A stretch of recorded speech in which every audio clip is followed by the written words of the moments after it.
এই নতুন বছরটা আমরা যেন বেশি বেশি আল্লাহর শুকরিয়া দিয়ে নতুন বছরটাকে সমৃদ্ধ করতে পারি, বেশি বেশি যেন আল্লাহর ইবাদত করতে পারি। নতুন বছরে আমরা শপথ নেই, আমরা যেন অন্তরে হিংসা লালন না করি, বিদ্বেষ লালন না করি, আমরা নিজেরা যেন কাদা ছোড়াছুরি না করি, আমরা যেন মিলেমিশে একসাথে একাকার হয়ে যাই। আল্লাহ তুমি কবুল করো, আমরা পড়ি আমিন। 60টা জিনিস মানুষ মরে যাওয়ার পরে তার কবরে পৌঁছতে থাকে। ইন্না মিম্মা ইয়ালহাকুল মুমিন মিন হাসানাতিহি বা'দা মাউতিহি, মানুষ মরে যাওয়ার পরেও যে 60টা জিনিস তার কবরে পৌঁছায় তার মধ্যে একটা হচ্ছে মসজিদান বানাহু, সে যে মসজিদ বানিয়ে গিয়েছে ওই মসজিদের সওয়াব। সুবহানাল্লাহ পড়েন। আপনি টাকা দিয়ে মসজিদ বানিয়ে দিলেন, ওই মসজিদে মুসল্লিরা নামাজ পড়ে, রোজাদাররা এসে ওখানে ইফতার খায়, তাহাজ্জুদ আদায়কারীরা তাহাজ্জুদ পড়ে, তাদের সওয়াবের কমতি হবে না, কিন্তু তাদের সওয়াবের একটা পার্সেন্টেজ সওয়াব যে ব্যক্তি মসজিদ বানালো তার আমল নামে আল্লাহ ঢুকিয়ে দেয়। সুবহানাল্লাহ বলতে পারলেন না? হে নামাজি আমার ঘরে নামাজ পড়ো আজ, দিল মে তোমার চরণ তলে হৃদয় যায় নামাজ। হে নামাজি আমার ঘরে নামাজ পড়ো আজ, দিল মে তোমার চরণ তলে হৃদয় যায় নামাজ। পড়েন আল্লাহু আকবার।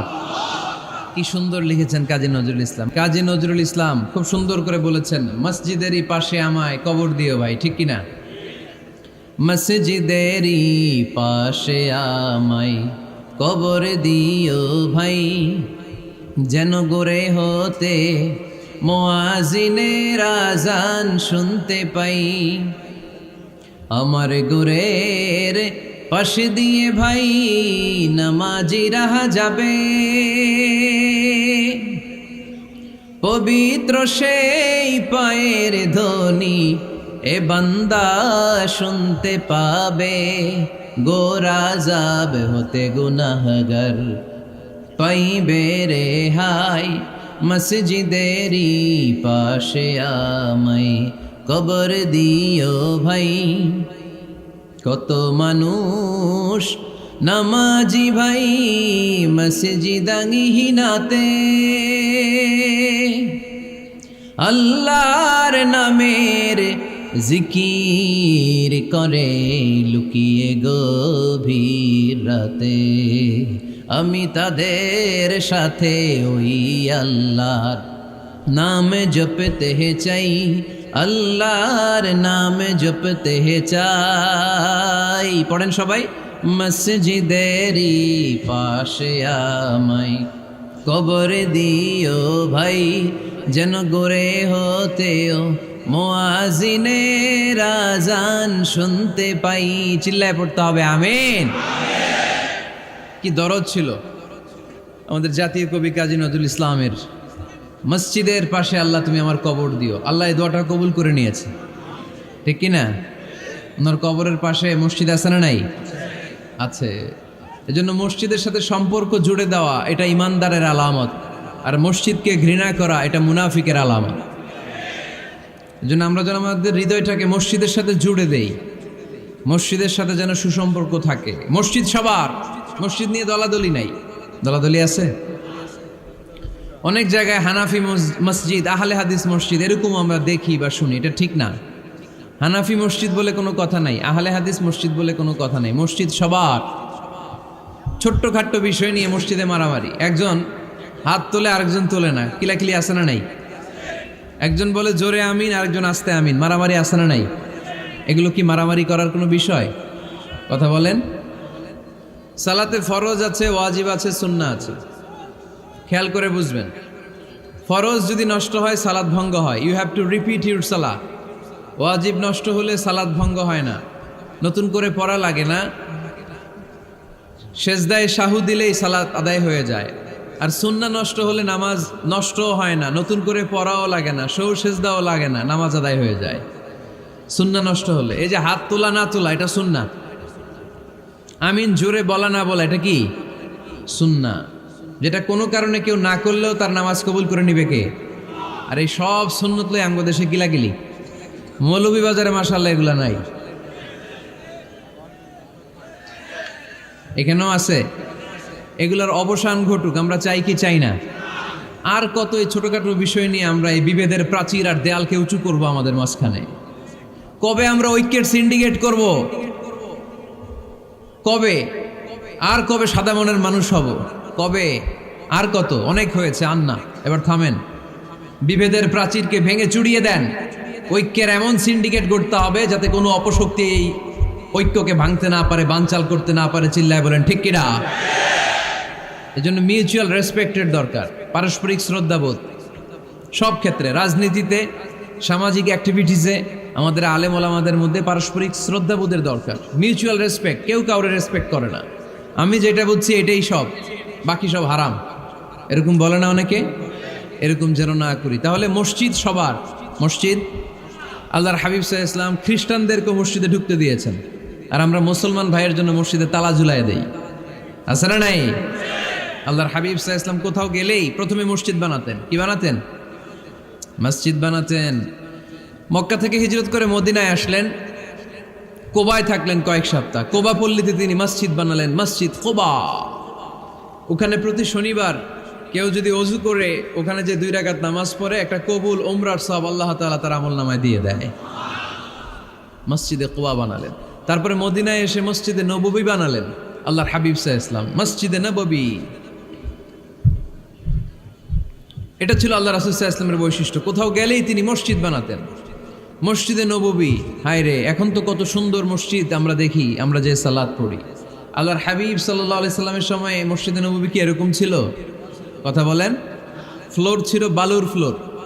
কিসের ফ্লোর? আমাদের মসজিদের ফ্লোর কিসের?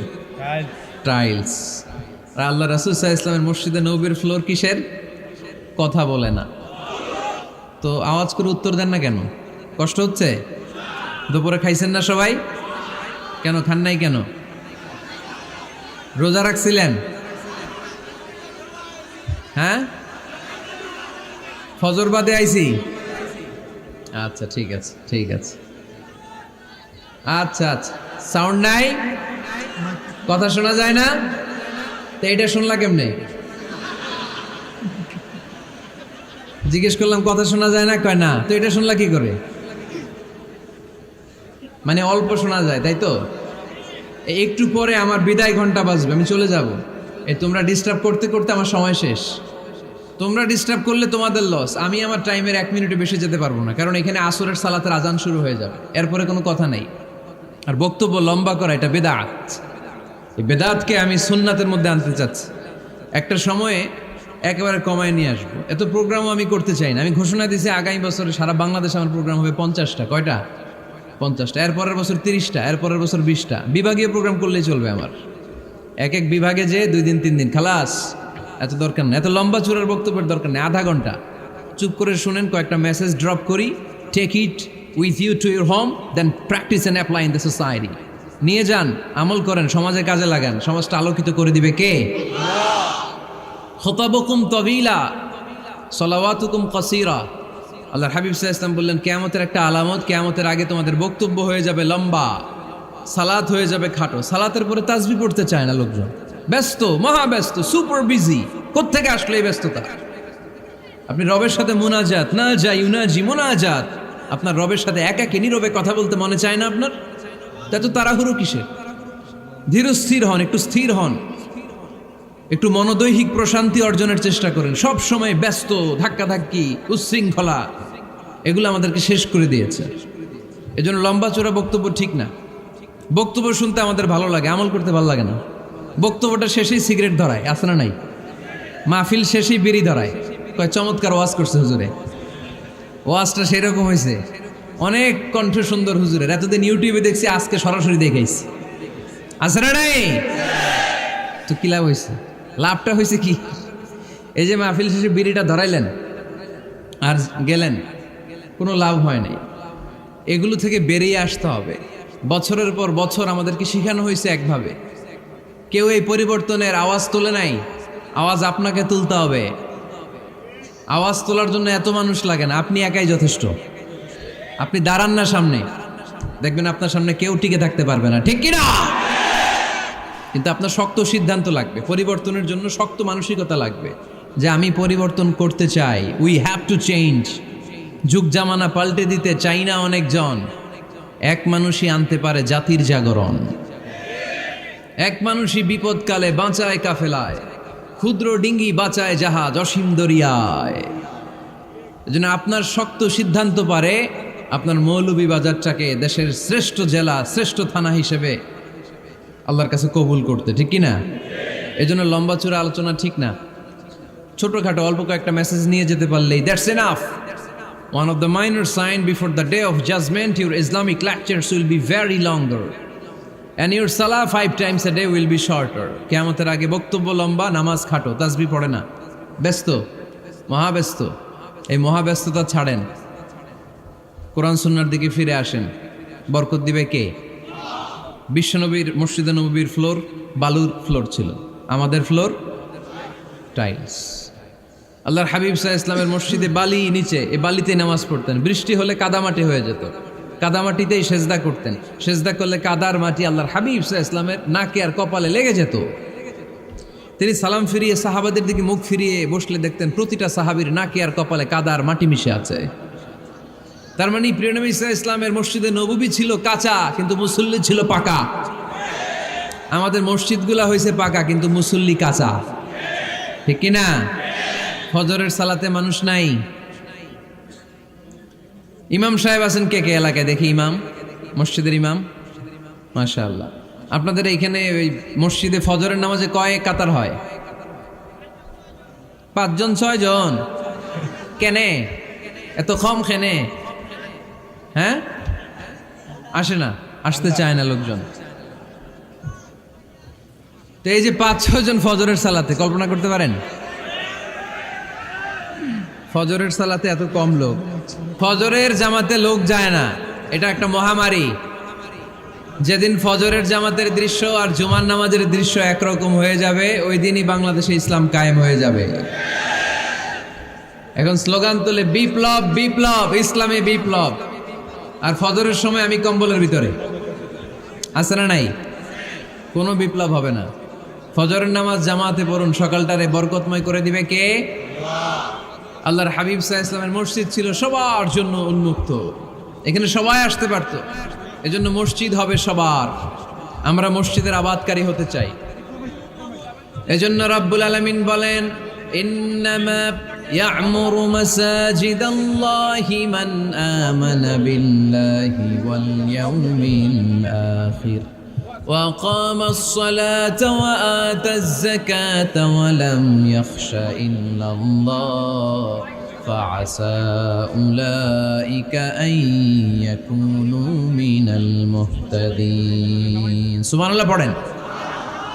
রব্বুল আলামিন বললেন মসজিদের আবাদকারী হবে তারা যারা আল্লাহর প্রতি ঈমান আনে, আখিরাতের প্রতি ঈমান আনে, যারা সালাত কায়েম করে, যারা যাকাত আদায় করে, যারা দুনিয়ার কাউকে ভয় পায় না, ভয় পায় একজনকে, চিল্লায় বলেন তিনি কে? যাদের হৃদয়ে আছে আল্লাহর ভয়, তারা কবু পথ ভুলে যায় না।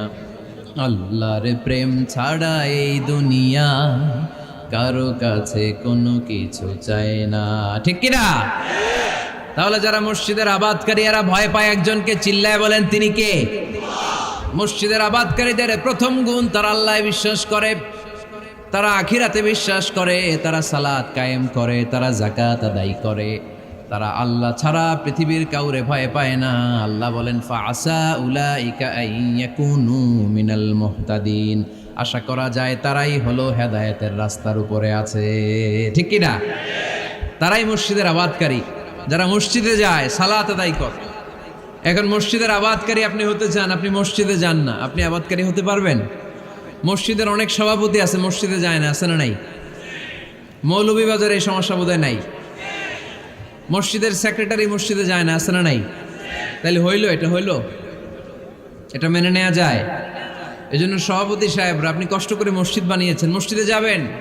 সভাপতি সাহেব আপনি মসজিদে যাবেন, সেক্রেটারি সাহেব আপনি মসজিদে যাবেন, তাহলে আপনি সঠিক মসজিদের আবাদকারী হবেন, ঠিক কিনা? আমরা মসজিদের আবাদকারী হতে চাই ইনশাআল্লাহ। পড়েন উমরানুল মাসাজিদ। মসজিদের আবাদ কি করে করতে হয়? মসজিদ আবাদ করার এক নাম্বার মাধ্যম হচ্ছে মসজিদ নির্মাণ করা। কি করা? নির্মাণ করা। খেয়াল করবেন, আল্লাহর হাবিব সাল্লাল্লাহু আলাইহি ওয়াসাল্লাম বলেছেন, মান বানা মসজিদান মিন মালিহি ফিদ দুনিয়া বানাল্লাহু লাহু বাইতান ফিল জান্নাহ। যে ব্যক্তি নিজের পকেটের টাকা খরচ করে দুনিয়াতে মসজিদ বানায়, আল্লাহ তাআলা তার জন্য জান্নাতে ঘর বানায়। 60টা জিনিস মানুষ মরে যাওয়ার পরে তার কবরে পৌঁছতে থাকে।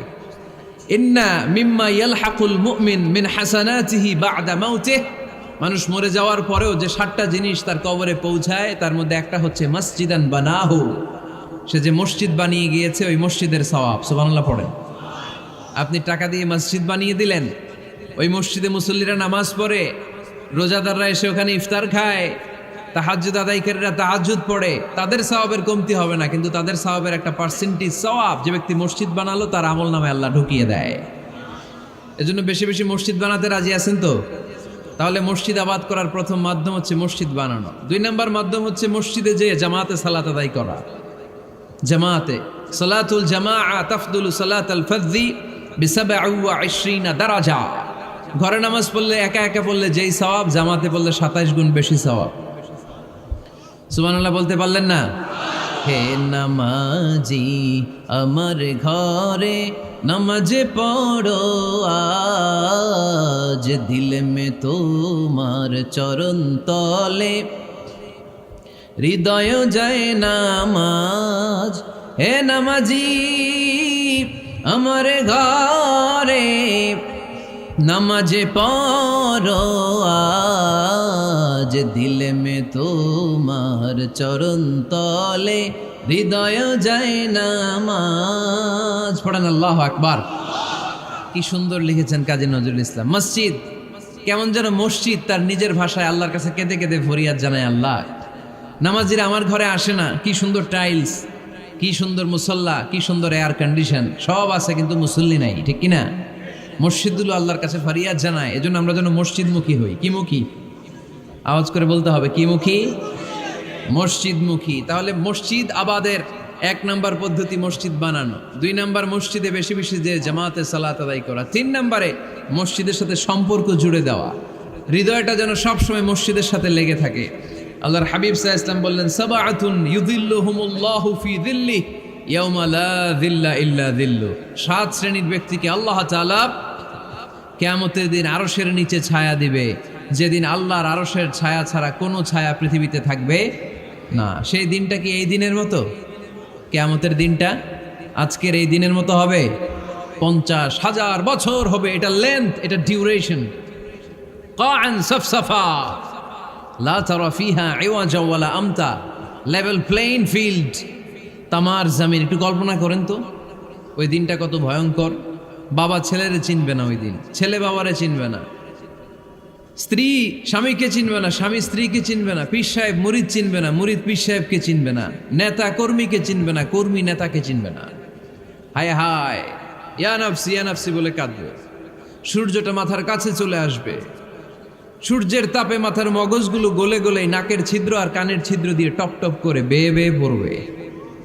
তৃষ্ণায় মানুষগুলো পাগল পাড়া, জিহ্বাটা বের হয়ে নাভি পর্যন্ত ঝুলতে থাকবে। সেদিন সবাই পাগলের মতো ছুটতে থাকবে, কোনো ছায়া নাই আল্লাহর আরশের ছায়া ছাড়া।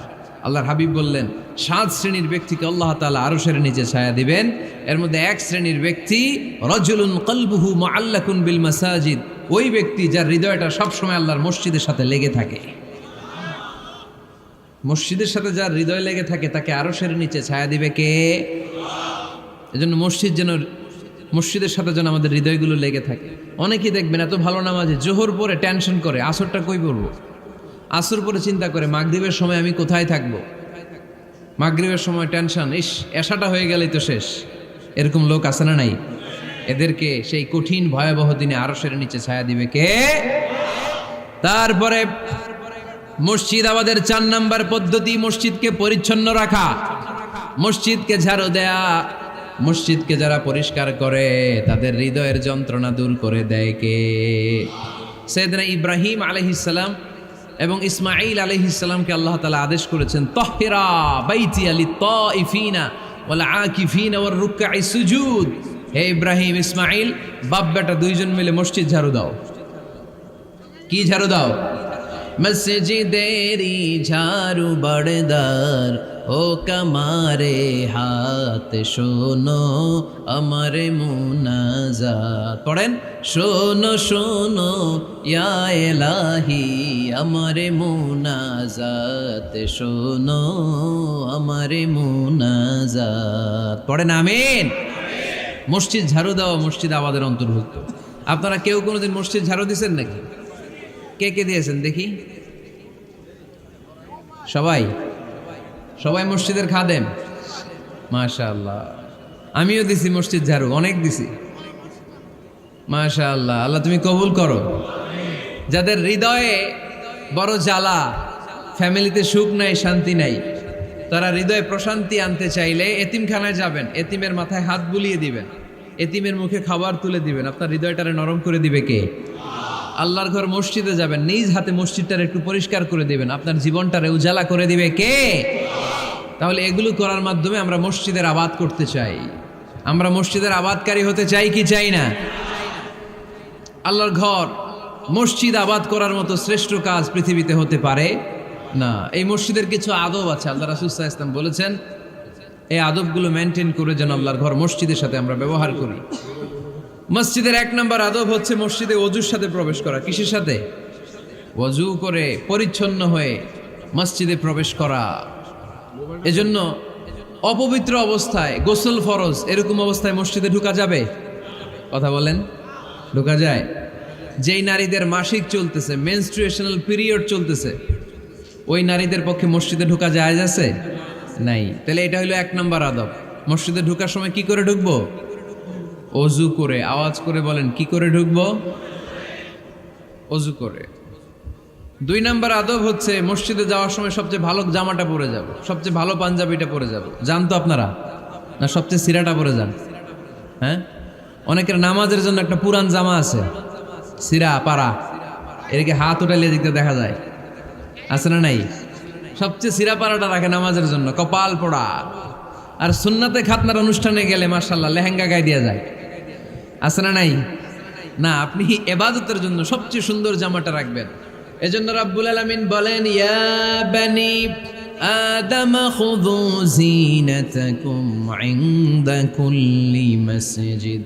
ও বনি আদম, তুমি যখন আল্লাহর ঘর মসজিদে ঢুকবা, ও বনি আদম, তুমি যখন নামাজের মুসল্লায় দাঁড়াবা, তোমার সবচাইতে দামি, সবচাইতে সুন্দর জামাটা গায়ে দিয়ে তুমি নামাজে দাঁড়াও।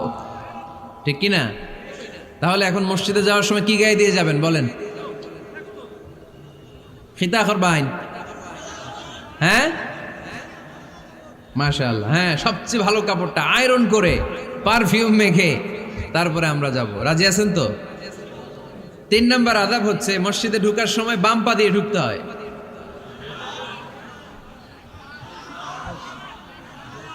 কোন পা? আরো জোরে। এদেরকে গুতা মারা লাগে, নাইলে আওয়াজ বাড়ে না। এরকম ভলিউম টাইট করতে হয়, ভলিউম হাই করলে আর পরে বাড়ে। এমনি বলতে চায় না। আর ঘটনা কি? হ্যাঁ, খায় নাই। বদরের যুদ্ধ হয়েছিল রমাদানে, কোনো সাহাবী খায় নাই। না খাইয়া একেবারে সাইজ করে দিছে কাফেরদেরকে। আমরা না খেলেও আমাদের হৃদয়ে ইমানি শক্তি আছে না নেই? এই তো বোঝা যাচ্ছে ইমানি শক্তি আছে। এতক্ষণ আছিল কই? তো মসজিদে ঢোকার সময় কোন পা দিয়ে? এগুলো মনে থাকে আমাদের? ভুলা যাই আমরা, খেয়াল থাকে না তো এগুলা। এত কিছু মনের মধ্যে রাখলে এগুলো মনে থাকবে কেমনে? মসজিদে ঢোকার সময় কোন পা? আরো জোরে। বেরোয়ার সময় কোন পা? মনে থাকবে? মসজিদে যখন ঢুকবেন ডান পা দিয়ে ঢুকবেন, আর দোয়া পড়বেন, আউযু বিল্লাহিল আযীম ওয়া বিওয়াজহিল কারীম ওয়া সুলতানিহিল কদীম মিনাশ শাইতানির রাজীম। বিষ্ণু সাল্লাল্লাহু আলাইহি ওয়াসাল্লাম বললেন, যে ব্যক্তি মসজিদে ঢোকার সময় এই দোয়াটা পড়বে, শয়তান আফসোস শুরু করে। সে বলে, হায় হায়, আজকের দিনের জন্য, সারা দিনের জন্য তো তুই আমার ওয়াসওয়াসা থেকে বেঁচে গেলি। আজকের সারা দিনের জন্য তোরে আমি হারালাম। আজকের সারাটা দিন আল্লাহর পক্ষ থেকে প্রোটেকশন নিয়ে তুই বেঁচে গেলি। আজকের জন্য যা, কালকে তোরে আমি ধরবো। এজন্য এই দোয়াটা পড়ার দরকার আছে না? আউযু বিল্লাহিল আযীম ওয়া বিওয়াজহিল কারীম ওয়া সুলতানিহিল কাদীম মিনাশ শাইতানির রাজীম। 4টা বাক্যের দোয়া। মুখস্থ করতে কষ্ট হলে যে ইউটিউবে চলে যাবে আজকেই, ওখান থেকে শুনে আপনারা মুখস্থ করে নেবেন, এই দোয়াটা পড়বেন। তাহলে ওই দিনের জন্য শয়তানের ওয়াসওয়াসা, টেম্পটেশন, প্রভোকেশন থেকে আপনি আল্লাহ তাআলার প্রোটেকশনে চলে গেলেন। সুবহানাল্লাহ পড়েন। তারপর আল্লাহর হাবিব বললেন, ঢোকার আগে আমারে সালাম দাও। পড়বেন, আসসালামু আলাইকা আইয়ুহান নাবিয়্যু ওয়া রাহমাতুল্লাহি ওয়া বারাকাত। এই 2টা জিনিস যখন করে ফেললেন, তখন ডান পা দিয়ে পড়বেন, আল্লাহুম্মা আফতাহ লি আবওয়াবা রাহমাতিক। সুবহানাল্লাহ পড়েন। আল্লাহুম্মা আফতাহ লি, ও আল্লাহ আমার জন্য তুমি খুলে দাও আবওয়াবা রাহমাতিক, তোমার রহমতের দরজা। তার মানে মসজিদে ঢুকলে রহমত পাওয়া যায় কি যায় না? মসজিদে ঢুকলে পাওয়া যায় রহমত। মসজিদের বাইরে রহমতের কথা আল্লাহ বলে নাই, মসজিদের ভিতরে রহমত। কোথায় রহমত? কোথায়? মসজিদের ভিতরে রহমত আছে না? তার প্রমাণ, মসজিদে ঢুকলেই শান্তি লাগে কেমন জানি, আর ঘুমে ধরে। মসজিদে ঘুমাইছেন কারা কারা দেখি? সবাই ঘুমাইছেন? আরে আমি কত ঘুমাইছি। জুমার নামাজের সময় যে কি ঘুম আসে, আসে আসে কমন পড়ছে, একেবারে কমন পড়ে গেছে। ঘুম আসে কারণ রহমত, রহমতের ঝিরি ঝিরি বাড়িধারা আল্লাহ তাআলা আরশের উপর থেকে নাজিল করতে থাকে। আর এই রহমতের কারণে হৃদয়টা প্রশান্ত হয়ে যায়, অনেকের ঘুমও চলে আসে, ঠিক কি না? এজন্য আল্লাহুম্মা আফতাহ লি আবওয়াবা রাহমাতিক, ও আল্লাহ তোমার রহমতের দরজাগুলো আমার জন্য খুলে দাও। এই দোয়া পড়লে রহমতের দরজা খুলে দেয় কে? আবার মসজিদ থেকে যখন বের হবেন তখন কোন পা দিয়ে? জোরে বলেন। বাম পা দিয়ে কি পড়বেন? আল্লাহুম্মা ইন্নী আসআলুকা মিন ফাদলিক, ও আল্লাহ তোমার কাছে আমি তোমার পক্ষ থেকে ফদল চাই, মানে রিজিক চাই। রিজিক দেওয়ার মালিক কে? তার মানে খুব সোজা সাপটা কথা হচ্ছে, মসজিদের ভিতরে পাওয়া যায় রহমত, আর বাইরে পাওয়া যায় ফদল বা রিজিক। বাইরে পাওয়া যায় কি? রিজিক। মসজিদের ভিতরে রিজিক আছে। তার মানে সারাদিন মসজিদে বসে থাকলে রিজিক মিলবে? নামাজের সময় নামাজ পড়তে হবে, কাজের সময় কাজ করতে হবে। এটাই হচ্ছে ইসলামের বিধান। নামাজের সময় নামাজ, কাজের সময়। আমি প্রশ্ন করবো, আওয়াজ করে উত্তর দেন। নামাজের সময়, কাজের সময়, নামাজের সময়, কাজের সময়। এটা মনে থাকবে।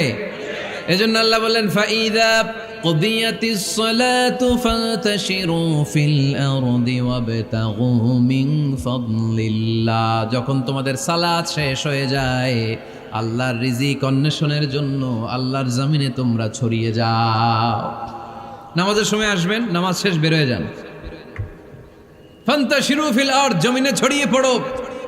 নামাজ শেষ, চেয়ারম্যান সাহেব চলে যাবে ইউনিয়ন পরিষদের ভেতরে, ছাত্ররা চলে যাবে হাই স্কুলে, মেম্বার অফ দ্য পার্লামেন্ট চলে যাবে সংসদে, সেনাবাহিনীর লোকেরা চলে যাবে ক্যান্টনমেন্টে, ব্যবসায়ীরা চলে যাবে তাদের বাজারে, সিএনজি ওয়ালারা সিএনজি নিয়ে ব্যবসা শুরু করবে, রাস্তায় নেমে যাবে। চিল্লায় বলেন ঠিক কিনা?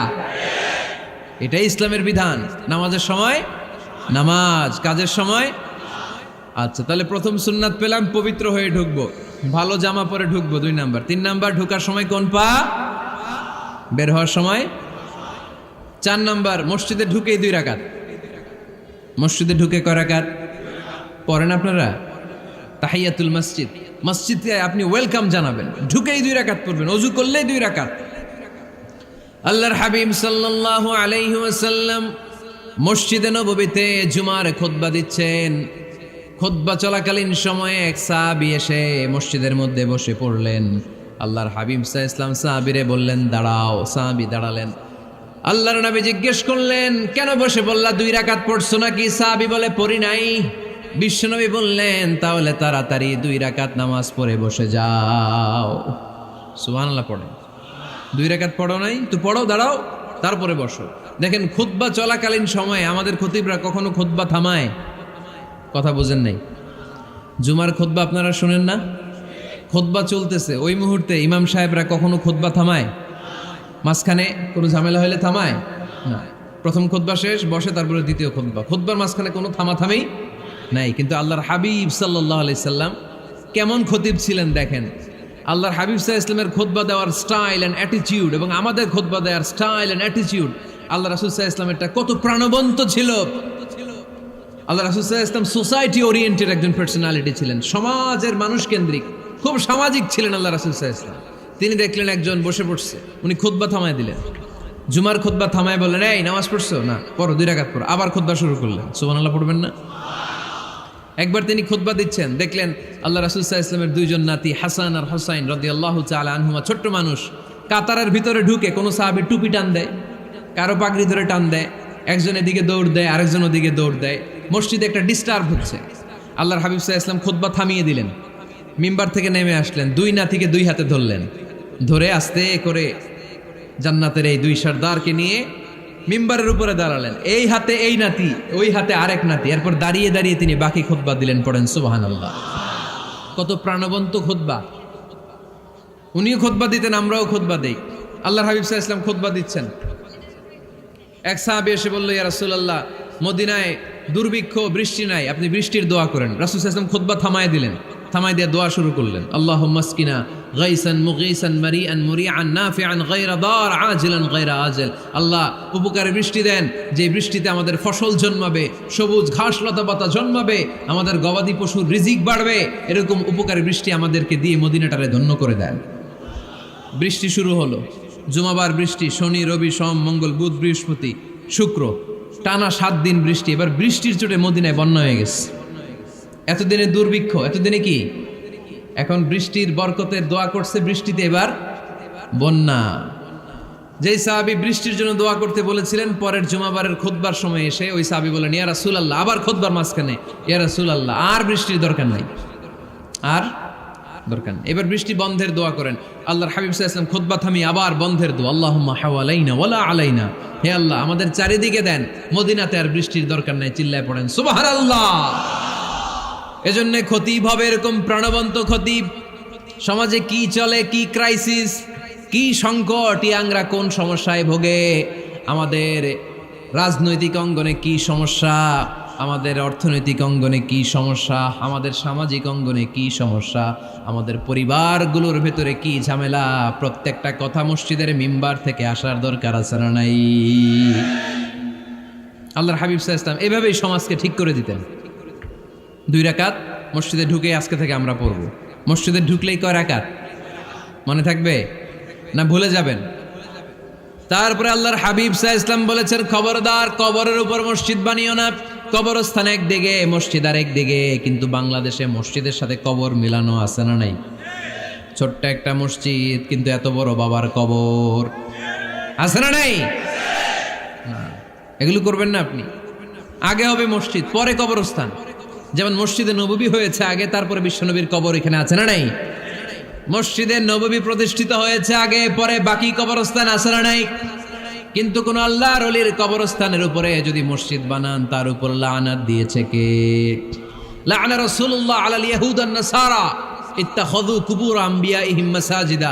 আল্লাহর রাসূলের লানত ইহুদি নাসারাদের উপর, কারণ ইহুদি আর নাসারাদের একটা খাসলাত, একটা বৈশিষ্ট্য ছিল, তারা তাদের নবীদের কবরের উপরে মসজিদ বানায় ফেলতো। এটা করা যাবে? এজন্য এলাকায় এলাকায় এই ঝামেলা, কবর আর মসজিদ হবে আলাদা। আবার মসজিদের কেবলার দিকে যেন কবরস্থান না হয়, তাহলে শিরক হওয়ার সম্ভাবনা আছে না নাই? খুব সাবধান, আল্লাহ সব মাফ করে কিন্তু শিরক মাফ করে না, ঠিক কি না? শিরক হচ্ছে মহাপাপ, সব পাপের বাপ। এজন্য আমরা সব করলেও শিরকের গুনাহ মুসলমান কখনো করতে পারে।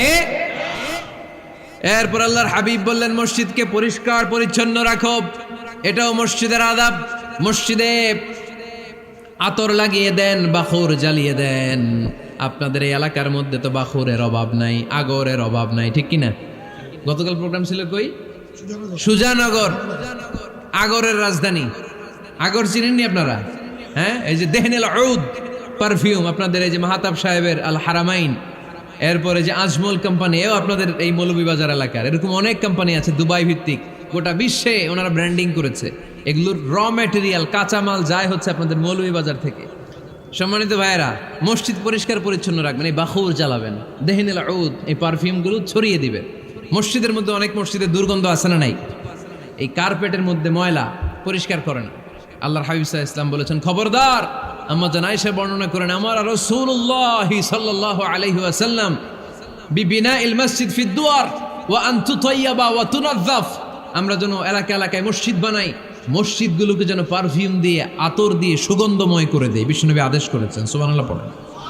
এজন্য কোনো অপরিচ্ছন্ন মসজিদ থাকতে পারবে না। মসজিদের পাশ দিয়ে গেলে আতরের ঘ্রাণে আমোদ হয়ে লোকজন যেন বুঝতে পারে এটা আল্লাহর ঘর, মসজিদ। চিল্লায় বলেন ঠিক কিনা?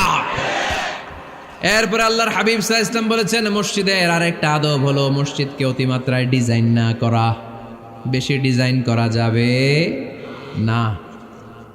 এমন ডিজাইন করা যাবে না যে এটা মসজিদ বোঝাই যায় না। এত লাইটিং ফাইটিং করে, এটা কি মসজিদ না কমিউনিটি সেন্টার বোঝাই যায় না। আছে না নাই? আছে। এরকম যেন আমরা না করি সম্মানিত ভাইয়েরা। বিশেষ করে মসজিদের সামনের দেয়ালে। কোন দেয়ালে? সামনের দেয়ালটা কেবলার দিকে যেই দেয়াল, এই দেয়ালটা হতে হবে ফ্রেশ, যাতে করে মানুষের দৃষ্টি আকর্ষণ না করে। প্রায় মসজিদের দেয়ালের মাঝখানে দেখবেন আপনি ক্যালেন্ডার ঝুলায় রাখে, আছে না নাই? মৌলভীবাজারের কি অবস্থা? খিতা খবর আছে? তো এই যে ক্যালেন্ডার ঝুলায় রাখে, ওইখানে দেখবেন বিভিন্ন মসজিদের ছবি, এতিমখানার ছবি, মানুষের ছবি। তো মানুষ নামাজও পড়ে, আবার ওগুলোও তাকায়, আছে না নাই? প্রথম কাতারে পরে ওইখানে কি লেখা এগুলো পরে, তার ডিস্টার্ব হচ্ছে না? এই মুসল্লির দৃষ্টি যাতে অন্যদিকে না যায়, এটা খেয়াল রাখতে হবে। যদি পারা যায় মসজিদের সামনে কোনো ঘড়ি টড়ি চলবে না। ঘড়ি মসজিদের পেছনের দেয়ালে, সময়সূচি পেছনের দেয়ালে, সব পেছনে। সময় কয়টা বাজে ওটা ইমাম দেখলেই চলবে, ইমাম এভাবে দেখে নিবে, আপনারাও দেখে নেবেন। কিন্তু সামনের দেয়ালটা যত সিম্পল করা যায়। আল্লাহর হাবিব সাল্লাল্লাহু আলাইহি ওয়াসাল্লাম নামাজ পড়া অবস্থায় সামনে এমন কিছু রাখতেন না যেটার দ্বারা আল্লাহর হাবিব সাল্লাল্লাহু আলাইহি ওয়াসাল্লামের সালাতে মনোযোগ অন্যদিকে চলে যায়। আমরা যখন সালাত পড়ি, যদি অন্যদিকে তাকাই, ফেরেশতার মাধ্যমে আল্লাহ একটা ডাক দেয়, বলে আকবিল, এই বান্দা ফিরে আয়, তোর নজর থাকা দরকার সেজদার জায়গায়, ফিরে আয়। আপনি আবার যখন অন্যদিকে তাকান, আল্লাহ বলে ফিরে আয়, সেজদার দিকে তাকা। আপনি আবার যখন ঘড়ির দিকে তাকান, আল্লাহ বলে আকবিল, ফিরে আয়, সেজদার দিকে তাকা। আপনি যখন আবার অন্যদিকে তাকান, তখন আল্লাহ বলে লা হাজাতা লি ইলা সালাতিক, তোর এই নামাজের দরকার আমার নাই। নাউজুবিল্লাহ পড়বেন না? তোর এই নামাজের দরকার আমার নাই। অজু করে কষ্ট করে যাকে খুশি করার জন্য আপনি সালাতে দাঁড়ালেন, উনি যদি বলে এই নামাজের দরকার নেই, তা কার জন্য নামাজ পড়লেন আপনি? কথা কি বুঝতে পেরেছেন? এই জন্য এলাকার গণ্যমান্য ব্যক্তিবর্গ আছে, আমাদের চেয়ারম্যান সাহেব আছে, আরো অন্যান্য বিজনেস ম্যাগনেটরা আছে। আপনারা মসজিদ যখন নির্মাণ করবেন, সামনের দেয়ালটা যত সাদামাটা হতে পারে ততই ভালো। এমনকি জায়নামাজের মধ্যে এখন কাবা ঘরের ছবি আছে না নাই? আছে না? কি মুসলমান আমরা! নিজের কাবারে নিজে লাথি মারি নামাজের আগে, মনের অজান্তে নিজের কাবাকে নিজে লাথি মারছি। এরকম জায়নামাজ ব্যবহার করা নিষেধ। চিল্লায় বলেন ঠিক কিনা? সাদা ফ্রেশ জায়নামাজ বাজারজাত করেন, আপনাদের সিদ্ধান্তই ওনাদের ব্যবসা বয়কট হয়ে যাবে। আপনারা যদি এখন থেকে মসজিদের মিনারা আর কাবা ঘরের যে প্রতিকৃতি বা ছবি, এরকম ছবি সম্বলিত জায়নামাজ কিনা বন্ধ করে দেন, এদের মার্কেট থাকবে? কথা বলেন। কালকে থেকে আমরা জায়নামাজ কেনার সময় ফ্রেশ জায়নামাজ কিনবো। কোনো মসজিদ, কোনো মিনার, আমাদের কাবা ঘরের ছবি সম্বলিত কোনো জায়নামাজ কিনা যাবে? আওয়াজ করে বলেন, যাবে? যাবে না। এগুলো হচ্ছে মসজিদের আদাব। এগুলো রক্ষা করে মসজিদে ঢোকার দরকার আছে না নাই? পৃথিবীতে 3টা মসজিদ সবচাইতে শ্রেষ্ঠ মসজিদ। কয়টা? আওয়াজ করে বলেন না। 1 নাম্বার মসজিদুল হারাম, ফাওয়াল্লু উজুহাকুম শাতরা। যেখানেই তোমরা নামাজ পড়ো না কেন, মসজিদের হারামের দিকে হয়ে নামাজ পড়ো। কেবলা কোন দিকে আজকে? এদিকে, এইদিকে কেবলা। আমি যদি এদিকে হয়ে পড়ি, নামাজ হবে না? হবে না কেন? কারণ কেবলামুখী হয়ে নামাজ পড়া ফরজ। চিল্লায় বলেন ঠিক কিনা? মসজিদুল হারাম পৃথিবীর প্রথম মসজিদ। ওখানে একটা ঘর আছে, ঘরটার নাম হলো কাবা। ইন্না আউওয়ালা বাইতিন উদিআ লিন-নাসি লাল্লাযী বিবাক্কাতা মুবারাকা। এই পৃথিবীর প্রথম ঘর, যেই ঘরটা স্থাপিত হয়েছে বাক্কা শহরে। বাক্কা মক্কার আগের নাম, এখন শহরের নাম মক্কা। আগে নাম ছিল কি? সবাই বলেন, কি নাম ছিল? বাক্কা। এটা পৃথিবীর আদি ঘর। সব নবীদের পরশধন্য পদধূলিতে এই জায়গাটা বরকতময় হয়েছে। এটা এমন ঘর, যেই ঘরের চারদিকে 1 রাকাত নামাজ পড়লে 1 লক্ষ রাকাতের সওয়াব পাওয়া যায়। হজ উমরা করেছেন কে কে দেখি? হজ উমরা করেছেন আপনারা না? মাশাআল্লাহ। আমরা যারা করতে পারি নাই, আল্লাহ তাদেরকেও তৌফিক দাও। আমরা যেন এই কাবা ঘরে যে প্রাণ ভরে সালাত আদায় করতে পারি, আল্লাহ তৌফিক দান করো। আমরা যেন মসজিদে নববীতে যে প্রাণ ভরে সালাত পড়তে পারি, তৌফিক দান করো। আল্লাহর হাবিব সাল্লাল্লাহু আলাইহি ইসলামের কবরের সামনে দাঁড়িয়ে যেন আমরা প্রাণ খুলে মন প্রাণ উজাড় করে বিশ্বনবী সাল্লাল্লাহু আলাইহি ইসলামকে সালাম দিতে পারি। আল্লাহ তৌফিক দান করো। এই কাবা ঘরকে কেন্দ্র করে প্রতিদিন 100টা রহমত নাজিল হয়। আওয়াজ করে বলেন কয়টা? আল্লাহর হাবিব বললেন প্রতিদিন প্রতিনিয়ত 100টা রহমত নাজিল হতেই থাকে। সিত্তুন আলিত তাইফিন, 60টা রহমত তাদের উপর নাজিল হয় যারা কাবা ঘরের চারদিকে তাওয়াফ করে। আরবাঈন আলিল মুসাল্লিন, বাকি 40টা নাজিল হয় যারা কাবা ঘরের পাশে নামাজ পড়ে। ওয়া 20 আলিন নাযিরিনা ইলাল কাবা, বাকি 20টা রহমত প্রতিনিয়ত নাজিল হয় যারা তাওয়াফ করে না, সালাত আদায় করে না, শুধু কাবার গিলাফের দিকে তাকিয়ে থাকে। কাবার দিকে তাকায় থাকলেই সওয়াব। সুবহানাল্লাহ পড়েন। এক রাকাতে কয় লক্ষ রাকাতের সওয়াব। এজন্য আল্লাহর হাবিব সাল্লাল্লাহু আলাইহি ওয়াসাল্লাম বলেছেন, লা তুশাদ্দুর রিহাল ইল্লা ইলা সালাসাতি মাসাজিদা, স্পেশাল ভার্চু এন্ড রিওয়ার্ড, বিশেষ সওয়াবের নিয়তে পৃথিবীর এই 3টা জায়গা ছাড়া কোথাও নিয়ত করে ভ্রমণ করা জায়েজ নাই। এক হচ্ছে মসজিদুল হারাম, 2 হচ্ছে মসজিদ নববী, 3 হচ্ছে মসজিদুল আকসা। এই 3টা মসজিদ ছাড়া পৃথিবীর কোনো মসজিদে নিয়ত করে সফর করা যাবে না। বিশেষ নিয়তে সফর করা যাবে না, যে আমি যদি এই মৌলভীবাজারের জামে মসজিদে যাই বেশি সওয়াব পাওয়া যাবে, এই নিয়তে সফর করা যাবে না। বেশি সওয়াব শুধু এই 3 মসজিদে। মসজিদুল হারামে 1 রাকাতে কত রাকাতের সওয়াব? কথা কয় না, বুঝে নাই বোধহয়। কয় লক্ষ? আর মসজিদে নববীতে 1 রাকাতে 1000 রাকাতের সওয়াব। আরেক বর্ণনায় আছে 50,000, বর্ণনাটা দুর্বল। সহিহ বর্ণনায় এসেছে 1 রাকাতে 1000 রাকাতের সওয়াব। মসজিদুল আকসায় সালাত পড়লে 1 রাকাতে, এক বর্ণনায় এসেছে 250 রাকাতের সওয়াব, আরেক বর্ণনায় এসেছে 500 রাকাতের সওয়াব। এই 3টা মসজিদ ছাড়া যে নামাজ পড়লে বেশি সওয়াব হবে, এই নিয়তে সফর করা যাবে? চিল্লায় বলেন যাবে। তবে মসজিদটা দর্শন করার জন্য যেতে পারবেন। মসজিদটা দেখতে কেমন, এটার ক্যালিওগ্রাফিক্যাল ডিজাইন কেমন, এটার আর্কিটেকচারাল ডিজাইন কেমন, এটার দৃষ্টিনন্দন সৌন্দর্য কেমন, মসজিদটা দেখতে কেমন, দেখতে যেতে পারবেন। কিন্তু বিশেষ সওয়াব রিওয়ার্ড এই 3টা মসজিদ ছাড়া অন্য কোনো মসজিদের জন্য হবে না। এই মসজিদ হচ্ছে আমাদের সামাজিক ঐক্যের কেন্দ্রবিন্দু, এটা হচ্ছে আমাদের কমিউনিটি সেন্টার। আমরা শুধু নামাজের জন্য মসজিদকে ইউজ করি, এছাড়া আরো অনেক ইউসেজ আছে মসজিদের। খেয়াল রাখবেন, আমাদের মুসলমানদের মসজিদ হিন্দুদের মন্দিরের মতো নয়। কোথায় আজান হয়েছে? শেষ করে দিব না? সুবহানাকাল্লাহুম্মা ওয়া বিহামদিকা আশহাদু আল্লা ইলাহা ইল্লা আনতা আস্তাগফিরুকা ওয়া আতুবু